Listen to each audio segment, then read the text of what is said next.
So, as I mentioned, we've been working over the last couple of years on this survey to try and understand behaviour in SATB2-Associated syndrome. And I should first of all say that I'm sort of presenting this on behalf of one of my colleagues, Stacey Bissell, who has actually led all of this work. But as a result of COVID, Stacey is currently furloughed, so she's not able to be here today and tell you all about the work she's done. So it's a disclaimer, really. I won't do as good a job of explaining it all as Stacey did, because this was really her work, but I'll do my very best, and any complaints can go to Stacey. So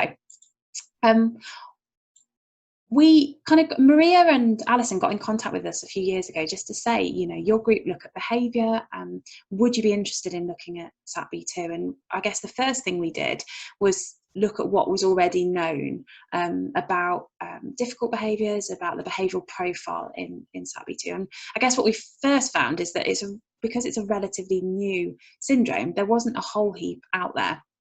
But what was known might be familiar to some of you. So we knew that there was this association with having a learning disability or an intellectual disability, and that was specifically associated with problems with acquiring expressive language, and not so much receptive language, so understanding, but particularly being able to verbalise intention. And then there were also this cluster of behavioural characteristics, I guess we would call them.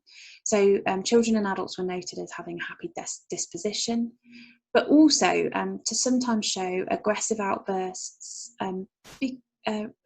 have a sort of preference for things being a particular way, and an overlap with autism. And a lot of this came from the lab in America, Zarat's lab, who are doing fantastic work trying to understand SATB2. And in fact, there was a paper a couple of years ago from this group that particularly we think helped us to understand SATB2 a bit more. So this was, before our survey, the largest study that had been done in SATB2, looking at a cohort of 72 people with the syndrome. And they found a couple of really important things. So one of the things they did was look at speech production by age. And so in this graph here, you can see their cohort of 70 people split into very young individuals through to those who are in later childhood and adulthood. And I guess the striking thing is that many individuals do acquire some speech, but for the vast majority of people, this is perhaps 50 words or less in the sample that they recruited. So we're really interested in these developmental changes because clinically, the first thing families I meet often ask me is, what's my child going to be like when they grow up? What's going to stay the same and what's going to change over time? And so that's been something our group have always really been very interested in trying to describe, because we think it's important for families to be able to have some understanding of what the future might hold. The other thing that this paper did really well was to start describing some of the characteristics associated with SATB2 in a little bit more detail. So we saw again this very high sociability and love of engaging with other people, alongside some difficulties with aggression, the emergence of sleep as a problem for some people, and then some of these obsessive, autistic and sensory issues in a smaller proportion of their sample.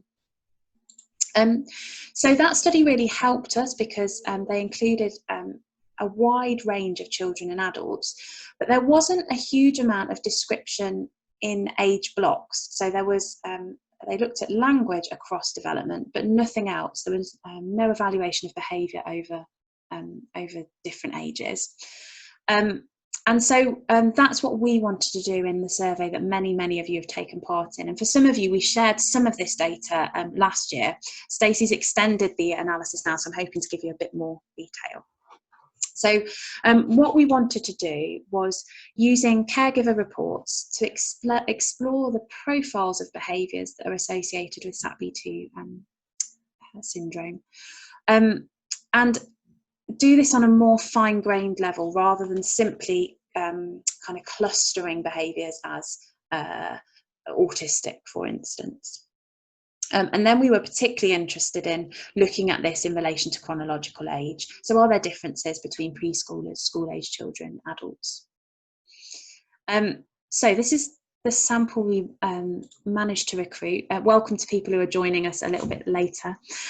So we have now got data on the largest sample, we believe, of children and adults with SATB2 syndrome, just over 80 included, and decent samples in young children, middle school aged children, and then a smaller sample of adults 16 and over.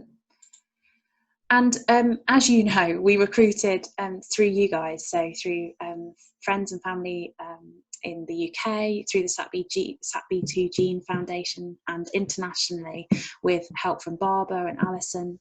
And we recruited for about 6 months. And for those of you who did the survey, you'll know it included quite a lot of questionnaires. And we were interested in a variety of different things, but these are the things I'm going to pick out today. So we were interested in describing the characteristics of the group, so age, gender, sex. We were also interested in how able people were to go about their day-to-day lives. So we didn't do full IQ assessments, but actually we took a measure of self-help. And this is almost like a proxy for severity of disability. We were particularly interested in the characteristics that have been noted in other papers, so difficult behaviours, impulsivity, overactivity, aggression. And then we wanted to better characterise some of these autistic type traits. So we looked at repetitive behaviours, we looked at the degree to which people needed to keep things the same, and how compulsive those behaviours were, as well as using a validated screening tool for autism. And then finally, we looked at mood, both positive and negative mood. So these are the characteristics of the sample.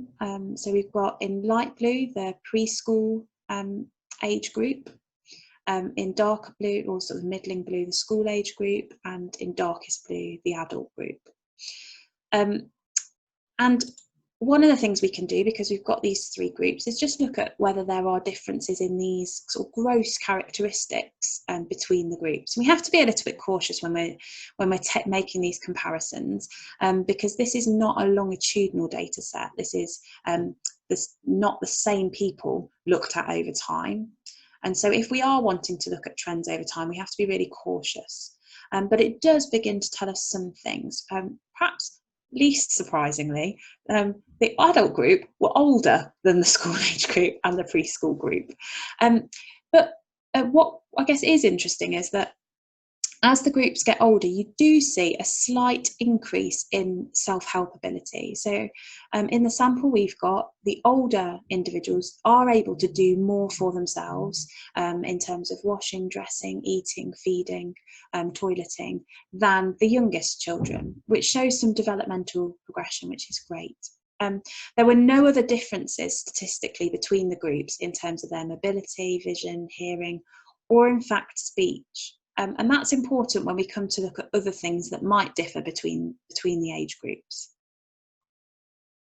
Do jump in, by the way, if you've got any questions. Just stick your hand up in the participants section, and I'll unmute you.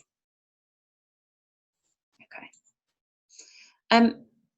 So firstly, then, what did we find in terms of difficult behaviours?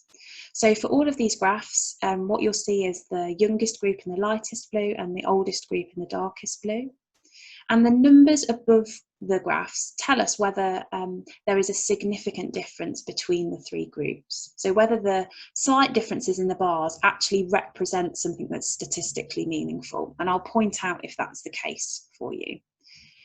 So what we see in the self-injury data is that about half, so remember the adult sample was 30, just over 30, the school age sample was just over 30, the preschool sample was about 30, and then the adult sample is about 16. So approximately half of the children and approximately half of the adults show self-injurious behaviours. But aggressive behaviours are shown by almost all of the youngest children, the school-age children, and the adults. And this is quite striking. We also see relatively high levels of property destruction, so that's kind of breaking things around them in the environment. But that seems to peak, and this is almost statistically significant in the school age children. So this seems to be more of a problem for children over 4 but under 16. We also looked at impulsivity, and there we found consistently high levels across all 3 groups. Impulsivity includes both your ability to stop yourself from doing something in the first place, and then once you've started doing something, to put the brakes on it. And in our kind of clinical consultations with families, this is something we hear again and again, that actually young people with SATB2-Associated syndrome seem to find it particularly difficult to stop themselves from doing something, and in the first place, and then once they've started showing a particular behaviour, it seems to be really hard for them to put the brakes on it, to bring it to an end. And this doesn't change over the developmental trajectory, it seems. Secondly, we also saw pretty high levels of overactivity, which are again kind of not changing particularly over the developmental period.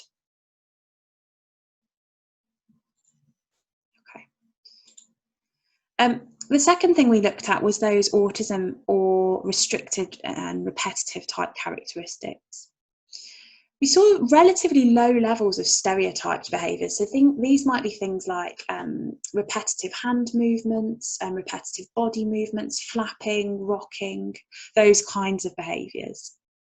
What seemed to be more of a problem and didn't change over age was compulsive behaviour. So this is, again, similar to impulsivity, not being able to stop yourself from doing something or wanting something done in a very, very particular way, and a real preference for things being the same. So in compulsive behaviours, we might see things like hoarding, being very strongly attached to particular possessions, and insistence on sameness is that real need for things to be done in the way that I want them to be done. And again, that has really come up when we've been chatting with families in terms of their experiences at home and at school with their children and adults.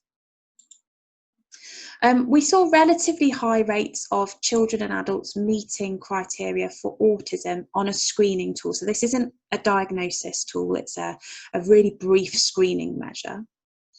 And that, again, doesn't change over the lifespan. So this is the lower threshold on the autism screening tool, and somewhere around sort of 40–50% of people seem to meet criteria for that. And at the higher level, on a higher threshold, so this would be more autistic behaviours, more severe autistic behaviours, about 20% of children, young people and adults seem to meet criteria for this. Finally, we looked at mood, and entirely in keeping with the previous studies, but here demonstrating no changes over the lifespan. We see this really high mood in SATB2-Associated syndrome, positive mood rather than sort of negative mood. And that's both in terms of mood and in terms of people's interest and pleasure in the environment. So it seems that our young people and adults with SATB2 syndrome throughout the developmental lifespan are really engaged and sociable and positive in terms of their mood and enjoyment of the environment around them. So from that first bit of the study, we've got some evidence that property destruction might peak in school age years, and that there's relatively high rates of impulsivity, compulsivity, insistence on sameness, and this doesn't differ between the developmental groups.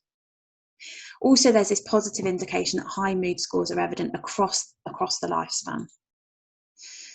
One of the problems with just stopping here is that, as I said, although we might not see changes between groups, these are not the same people in each of the age groups, and so individual differences might be contributing to these findings. And so one of the things we think is really important is actually to follow up the same people and see if we can replicate these cross-sectional differences or lack of differences longitudinally. But something else that's quite important is we know that SATB2 is associated with difficulties with acquiring spoken language and with having a learning disability. And so it's not clear just from these findings whether these characteristics are due to SATB2 or whether they're due to the associated learning disability and lack of verbal ability. And so in a second bit of the study, we tried to pick these things apart by comparing the findings in SATB2 to two other groups where they have similar characteristics. So we chose these two other groups really carefully. The first group we chose to compare SATB2 to is another rare genetic syndrome, which some of you might have heard of, called Angelman syndrome. Children with Angelman syndrome, characteristically, very few of them ever develop spoken language, and so they match our SATB2 group in that sense. And also they are, again, consistently reported to have really happy, sociable dispositions. We also compared the SATB2 findings to a cohort of young people who had idiopathic autism, so that's autism but not associated with a genetic syndrome. And in this group, clearly, we can match on autism characteristics and also this kind of preference for sameness and obsessive tendencies. So just to make that a little bit clearer, what we're trying to do by contrasting our SATB2 group with these two groups is to determine to what extent the findings we've already got are specific to SATB2, or are they more related to the level of learning disability and the difficulties with expressive language that are associated with SATB2. So when we do these between group comparisons, we can control for that and be more sure about what is the phenotype of SATB2 associated syndrome. The way Stacey went about doing this was to use the data she'd collected from you guys already, and then very carefully match as many of the SATB2 group to the Angelman and autism groups as possible. And she matched them on two things. So she matched them on level of ability using that self-help scale from the Wessex, and on chronological age. And the fact that they're matched makes us much more confident in the findings. So we used all of the same questionnaires.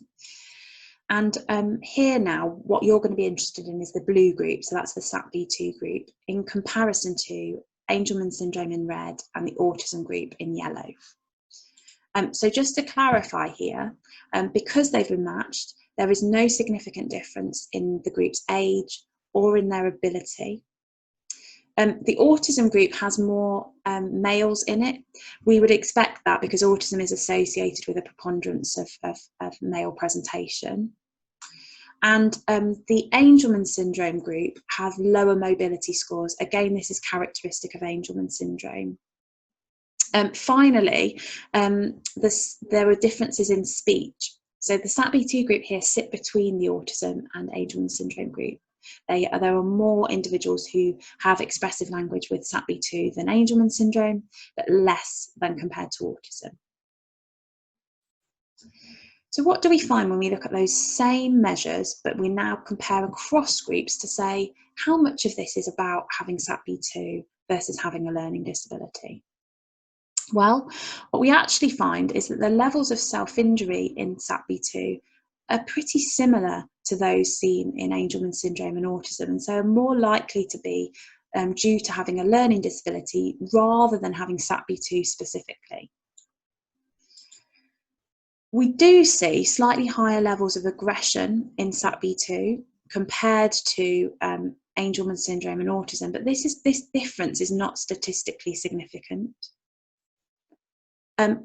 And where we do see a statistically significant difference is actually that there is less property destruction in SATB2 than in Angelman syndrome, where there are very high levels.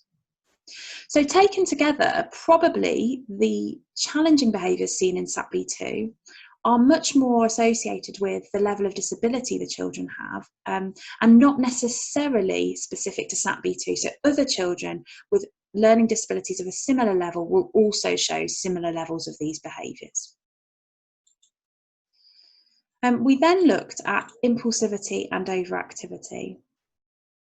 So here what we see is that the very high levels of impulsivity in SATB2 are matched to the high levels of impulsivity in Angelman syndrome and autism. So what I should clarify by saying that when we don't see a significant difference with these other groups, it doesn't mean it's not a problem. It means it's as problematic as it is for other children and families. So here, when we see high levels of impulsivity, which we know are problematic in autism and in Angelman syndrome, we also see comparatively high levels in SATB2. Interestingly, though, children and adults with SATB2 are less overactive than children and adults with Angelman syndrome and autism. So sometimes you see impulsivity and overactivity hanging together in like an ADHD type profile. In SATB2, it looks like it's the impulsivity that's particularly problematic rather than necessarily the impulsivity and overactivity. We also looked at, again, these kind of autism characteristics, and I think these data are really, really interesting. So for stereotypes behaviour, these are the repetitive rhythmic movement type behaviours. We see less stereotype behaviour in SATB2 than we do in autism. But for compulsive behaviour and insistence on sameness, we see the same levels in SATB2 as we do in autism. So that means that the levels of kind of need for things to be just right and things to be a particular way in people with SATB2 is very similar to that as seen in autism. And again, rings true with lots of the things families were saying to me about their young people having to have their very specific toys that are theirs in a particular place and with them whenever they want to have them, or needing to sit in a particular place at the dining table or in the living room. This is really important, I think, for understanding people with SATB2. Interestingly, in terms of the people who actually meet threshold for autism on this screening tool, we see very similar levels in SATB2 and Angelman syndrome. And in both of these groups, we see less autism behaviour than in an idiopathic autism group. So these rates are still quite high, but they're not as high as you'd see in idiopathic autism. It might be associated with the level of learning disability that's present in SATB2 and Angelman syndrome. So we know that when you have a learning disability, you're more likely to score on these measures of autism and you're more likely to have autistic-like tendencies. Finally, we were interested in this mood contrast. And remember here that our Angelman syndrome group, they are characteristically highly sociable, very positive mood and affect.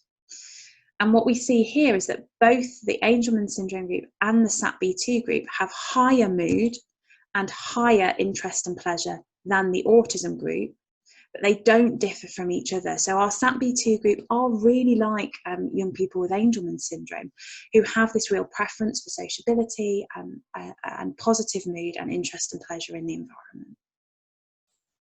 Okay, so overall what we found was that actually, even though levels of property destruction seem to peak in middle childhood in SATB2, overall, people with SATB2-associated syndrome show less property destruction than others with autism and Angelman syndrome, and they show less overactivity. But there was comparable problems and challenges in terms of self-injury, aggression, and impulsivity. Again, in the autism type characteristics, we saw that differential association in SATB2. So stereotype behaviours seemed not to be as common or problematic. But this real preference for things to be in a particular way, that insistence on sameness and compulsive behaviour, so really struggling to maybe stop or inhibit behaviour, seemed more problematic. And again, we see this really positive finding around kind of a positive mood, interest and pleasure in SATB2-associated syndrome. I guess as researchers, we'll always say this isn't enough, but we think this isn't enough. And so part of the reason we did a survey is that at the time we didn't have any funding to do research in SATB2, and we felt it was really important to do something, but an online survey is relatively cost effective, and we were Stacey was able to run this really using her time alone to organise it. However, what we've been really fortunate in doing now is to be able to achieve funding over the next 3 years to study SATB2 syndrome specifically. So that funding bid was led by Dr. Jane Waite at Aston University with Lauren Shelley, the selected PhD student. And I kind of can't stress enough how competitive it is and hard it is to get this funding. To get it funding like this to work with a rare group on clinical issues is even harder. So Lauren had to go to a very challenging interview to be able to convince the funders to fund this, and we're absolutely thrilled that they have done, because I think what we think now is needed is much more fine-grained analysis and much more direct observation and assessment. So we know that just asking parents to report on things isn't as good as going out and seeing children and adults and doing direct assessments with them, so that we can understand the phenotype more. So that's what we will be doing next, hopefully. So just to say a huge thank you to all of you who've supported the research so far. We are so excited to keep working with you. And a particular thanks to Stacey Bissell, who has led all of this work, and to Jane Waite, who has now secured funding for the next 3 years. And myself, Jane, Hayley Crawford and Joe Moss are also going to be working with the SATB2 group over the next 3 to 4 years, as we've also received funding from Cerebra to keep going as a research network, which is, again, really, really helpful. So I'm going to stop screen sharing now and give some time for any questions or comments on that before Lauren tells us a little bit about what she's planning to do with the next 3 years worth of funding.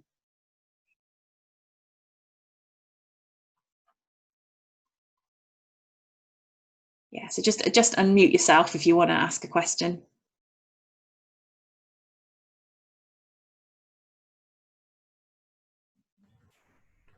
Hi. Hi, Maria. Hi. You were mentioning earlier maybe about doing some more one-to-one clinics with families throughout the year. Is that something that you can definitely see is going to be available? Yeah, so I mean, I think we sit in a really difficult space. So Jane and I are both clinicians, but we're all primarily employed to be researchers. And so adding in lots of extra clinical time can be challenging, but we really learn a huge amount by doing the one-to-one consultations, and we hope that they are helpful for you guys as well. So it's definitely something we want to keep doing and do more of. Lauren's going to say a little bit more about this, but one of the studies she's going to be doing is going to be interview based, so it's going to be in much more detail, speaking with you as parents and carers, so that we can better understand your children and young people. So there will be more interview based work over the next year or two.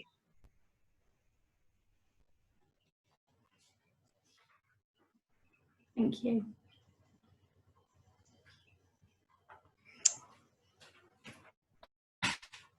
Oh, thank you. Just had a lovely comment from a family member just saying that the descriptions did feel like they were very helpful in characterising their child and consistent with what they had seen. So that's really helpful. Thanks. You know, you guys really are the experts. Oh, I've got a question from Vivian. Let me. Yeah. Hi there. Hi. I wondered if it's possible, Caroline, for something to be protect David. My David is in hospital a lot, as doubt many of the other children are. But for him, it's fractures. He's had 24 fractures, and very soon he's going to have sort of really, really serious surgery.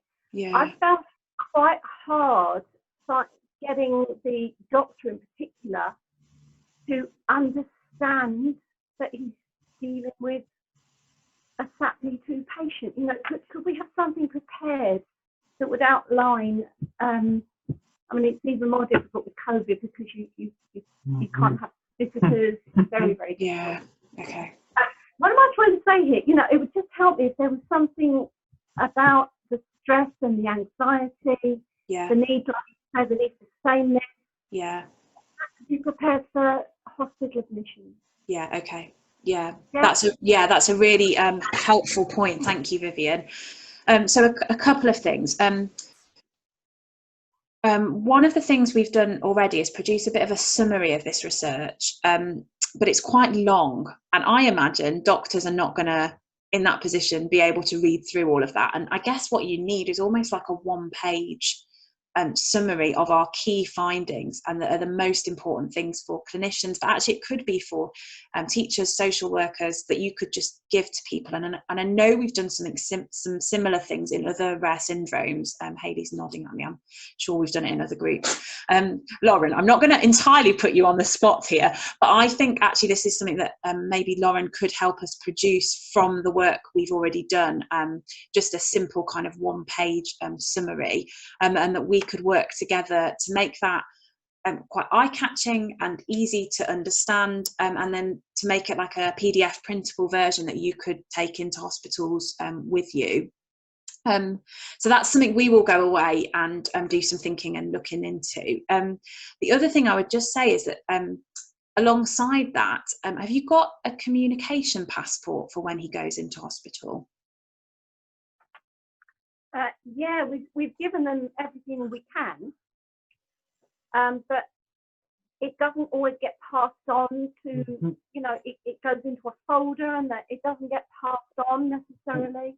Okay. So I've got an orthopaedic consultant who's a genius, but thinks he's God, basically. And okay. Sorry, that sounds very condescending. No, yeah. He needs everything like bullet pointed. I can't have a sort of normal conversation with him.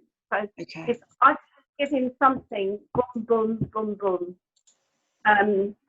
like, for example, the need to actually attend theatre, the anaesthetic. In David's case, the anxiety he experiences is huge. So as soon as he sees a theatre gown, he's out the window almost. Just, you know, he needs his anxiety reduced by if you do this, if you understand what I'm saying? Yeah, absolutely.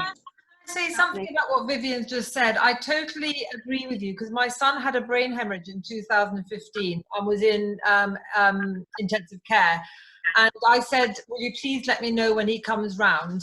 And they actually started a walk round before I got there, and the consultant came and apologized because he was actually attached to the machine, and even though his face was totally passive, they actually realized he was absolutely sky high in anxiety. Everything just went flipping. And after that, because they'd actually seen it because he was plugged in, every time they had a ward round, when he moved to another ward and I was allowed to stay with him, they said, only one of us will come with one other. Is that all right? And unless they actually see it, they're not going to know, because he just sat there looking totally impassive, but inside he was jangling. Sorry, I've made a real hash of this, but someone very kindly in the private chat shared with me an information sheet that already exists, that's a one-page document, and I've now put it into the chat, I think, successfully. So there's a PDF there that you might already be able to download that might be something to...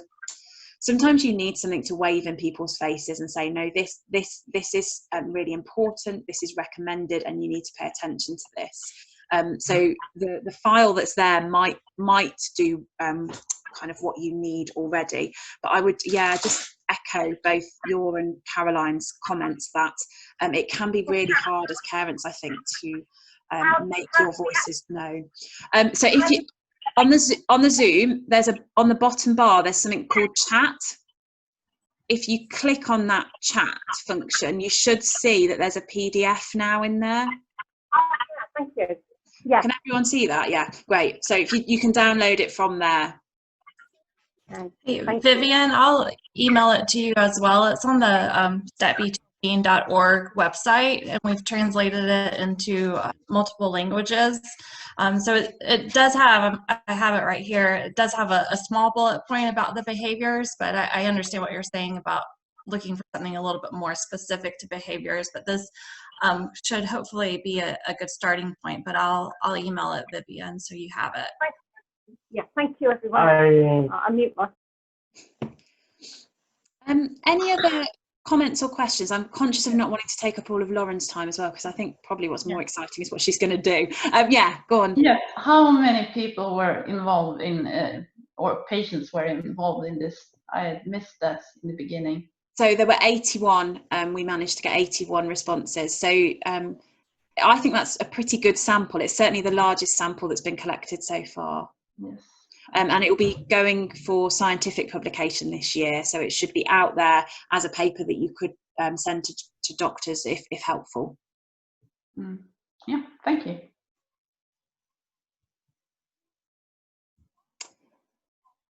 Lauren, I might hand over to you now and just allow you to share a little bit about what we are planning to do next, if that's okay. Yeah. I think you might just need to let me share my screen. Yes, I do need to do that. There we go. Oh, I just wanted to make one comment in response to a question I've had in the private chat. We did also try and collect genetics information because we wanted to try and link the behavioural characteristics to genetics. We got about genetics on about half of the sample, so I think in the paper we might be able to do a bit more analysis on that, but that might be something we look at in the future as well, because we didn't quite have enough of that data to kind of make firm conclusions about any of that. So sorry, Lauren, over to you.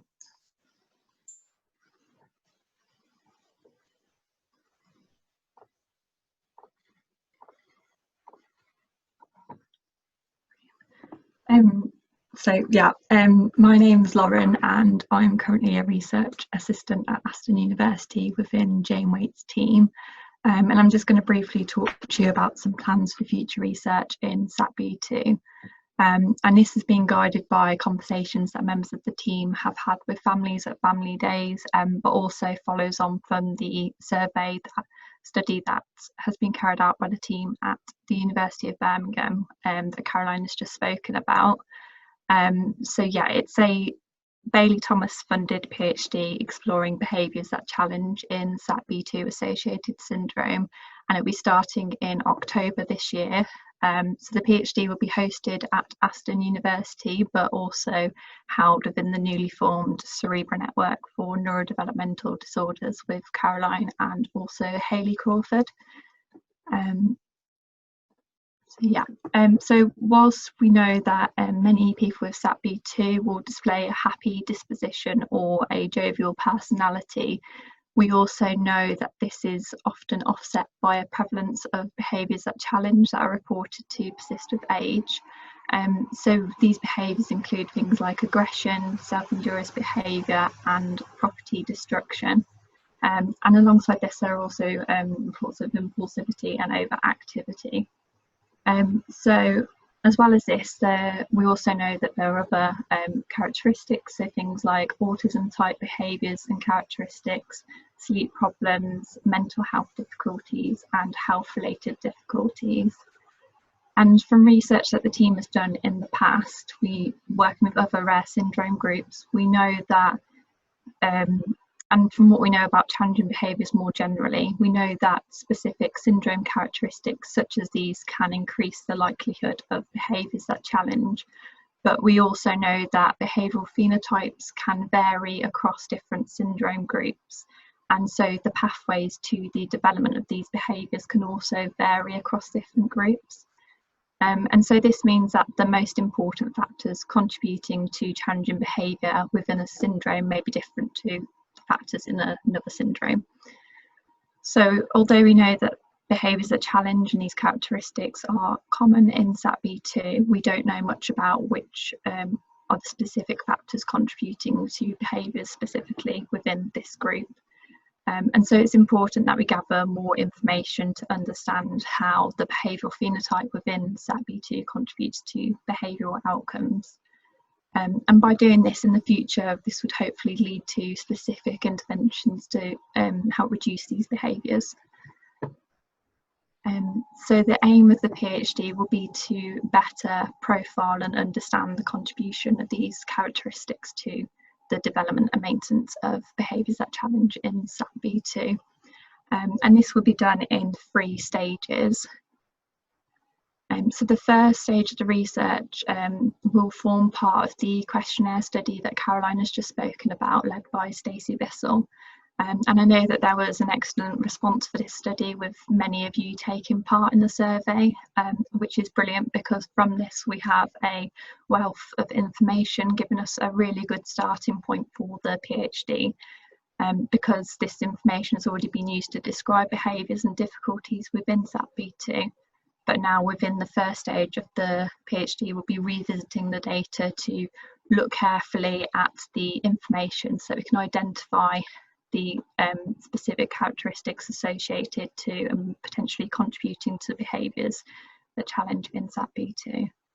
And this will be really informative and valuable information, but then following on from this, we want to find out more about the behaviours in more detail.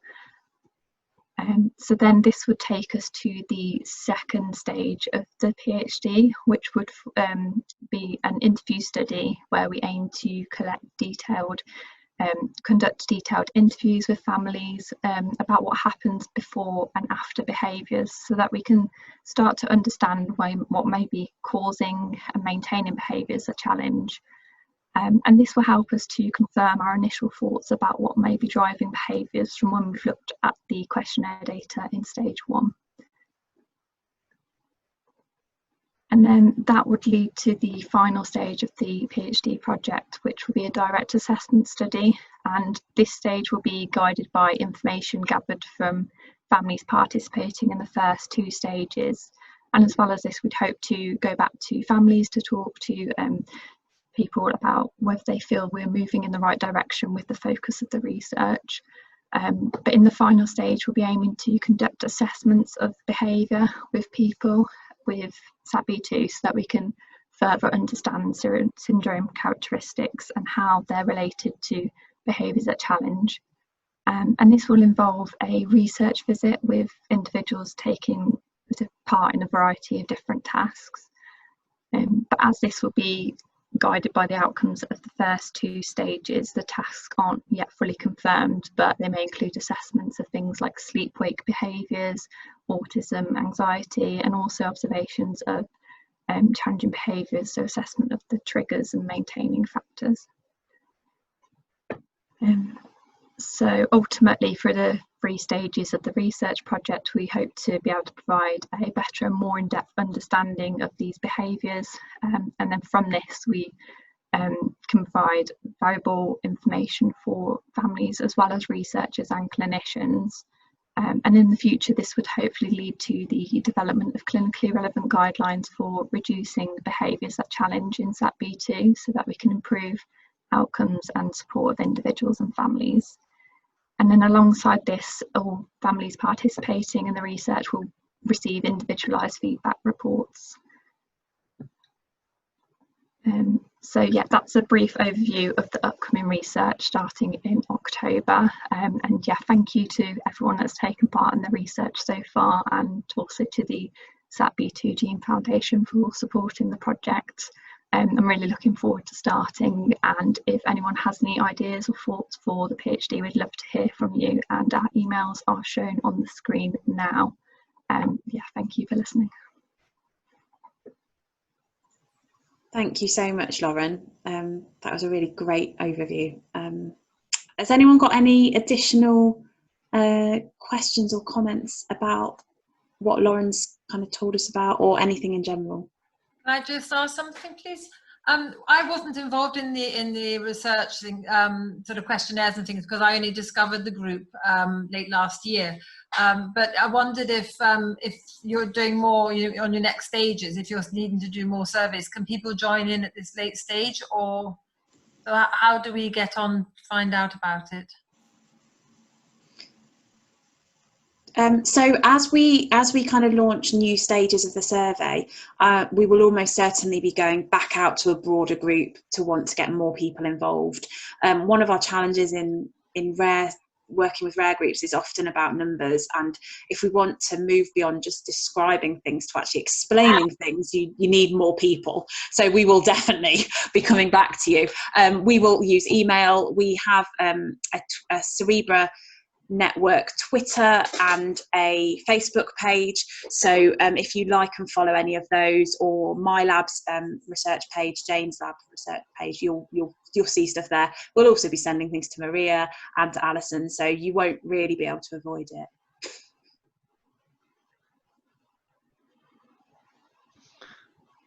So how many people do you hope for in the different stages?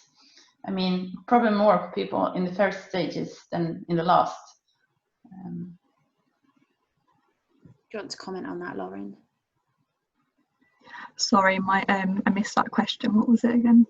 How many people are you hoping to involve in the different stages of this study? So the aim is for 40 people in the interview study, and then in the third stage, I think around 20 people. Yeah, so often as we do more detailed work that might involve coming out to visit people at home and doing assessments in school or doing them in the lab at the university, we have smaller groups because it's obviously more intensive. Mira.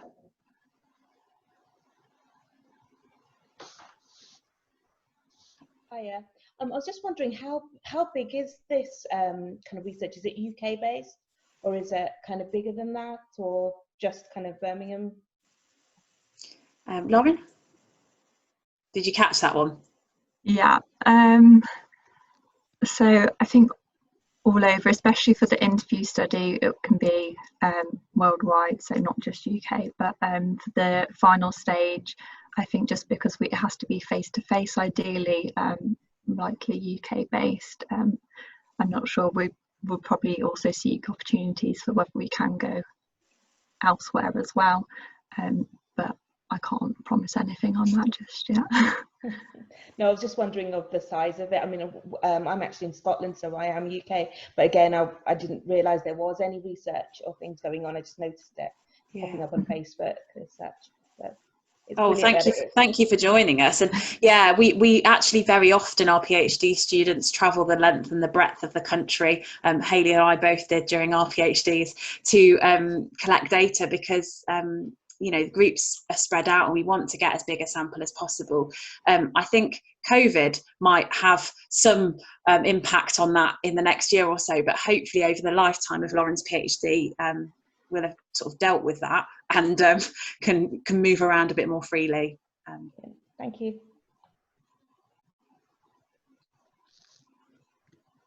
Hi, sorry, just one question. Going back to your slides, Caroline. Probably really stupid question, but when you were talking about, you had impulsivity and then overactivity, could you just explain what you mean by overactivity? Sorry. Yeah, so overactivity would be things described maybe as almost being driven by a motor, not being able to sit still, not being able to stop moving around, whereas impulsivity is much more about, so overactivity is very motor based and very much about lots and lots of movement. Impulsivity is almost more of a downstream of a cognitive difficulty. So it's more about whether you can inhibit yourself from doing something. And once you start doing something, so let's say I start clapping, how easy is it for me to stop clapping? So it's more about your impulse control, whereas overactivity is more about your general sort of hyperactivity and movement. Okay. They are very related though, and probably have similar cognitive underpinnings. But in ADHD, interestingly, we sometimes see impulsivity without overactivity, and it looks more like that's the case in SATB2, or certainly in the data we've collected, that it's the impulsivity that's more characteristic than the overactivity. Okay. Thank you.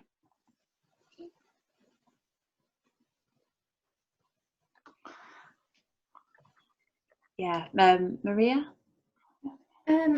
What Vivian mentioned earlier about maybe a more in-depth paperwork on for specialists when it comes to anxiety and sort of if they're going to a clinical appointment, to help the professionals understand on how the child may be, or the adult may be in that situation.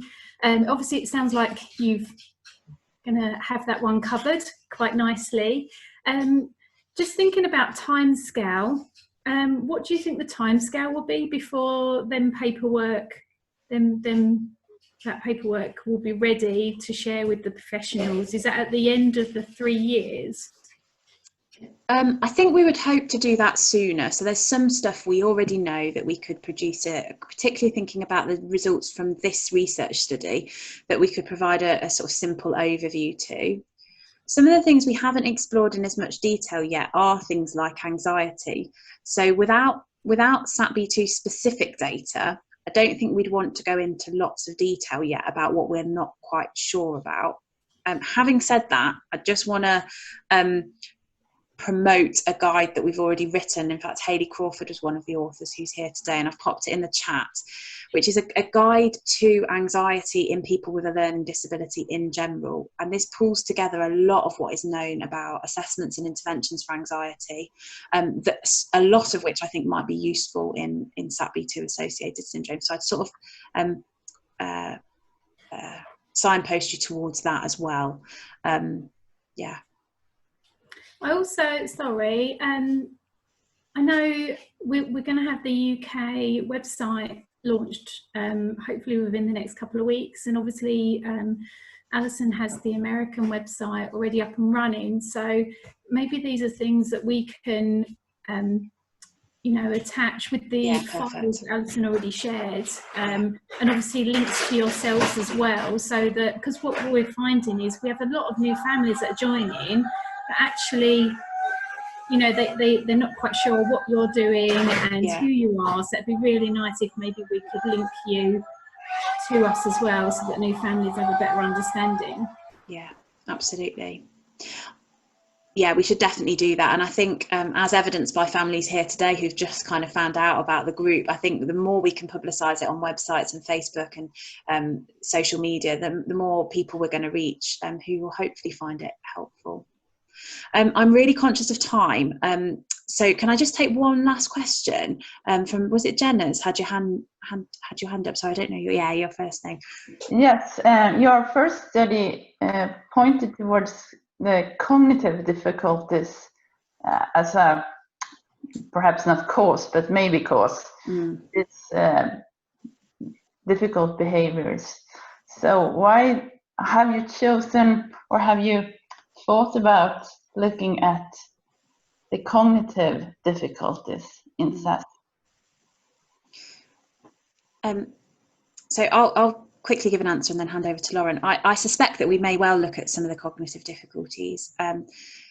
Assessing cognitive profiles in people who don't have expressive language and who have a learning disability is really tricky in terms of measurement, because lots of the tasks that have been set up to look at cognitive profiles require you to be able to speak and to be able to sit still and concentrate. And so our team have done a lot of work on trying to develop measures that don't require those things, but they are still really time-consuming tasks to do. So my guess is that some of the later bits of Lauren's PhD with smaller groups may well include some cognitive measures, but we'll want to be really specific about what we pick so that we don't waste people's time, and we'll want to make sure they are tasks that are valid and reliable in 4 groups of people with SATB2. Lauren, is that fair? Yeah. So in the final stage, the direct assessment study will be planning to conduct some cognitive assessments then, and also I didn't mention this during the speech, but within the second stage we'll also hope to have some questionnaires again, which some of those will be about cognitive ability as well. Fab. I'm sure we could carry on for a really long time. Yes, the anxiety guide can be made public. Yeah, it's freely available. Please do.